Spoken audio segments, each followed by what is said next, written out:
প্রকারের শাস্তি হচ্ছে মৃত্যুর সময়। এর মধ্যে এক নাম্বার হচ্ছে তার মৃত্যুটা হবে বেইজ্জতি মৃত্যু, ইজ্জতের মৃত্যু হবে। সারা জীবন আপনি আমি ইজ্জতের গান গাইলাম, যেখানে গেলাম সেখানে আমাকে ইজ্জত করবো, সম্মান করবো।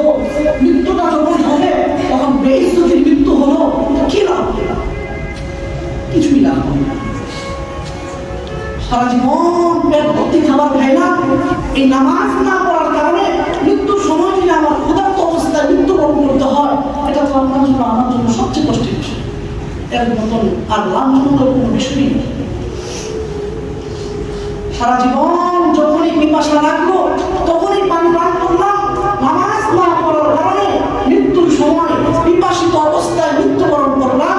হাবিব বলেন তার সামনে যদি সমুদ্রের সমস্ত পানিও রাখা হয়, ওই সময় তার এতটা পিপাসা লাগে, শুধু নামাজের ব্যাপারে গুরুত্ব ইন্তজাম না করার কারণে, ইহতিরাম না করার কারণে তার সামনে যদি সমুদ্রের সকল পানি রাখা হয় তখন তার পিপাসা মিটবে না। আপনাদেরকে সত্যিত করার কারণ উদ্দেশ্য হচ্ছে এখানে নামাজের দাওয়াতটা প্রত্যেকের কাছে পৌঁছায়।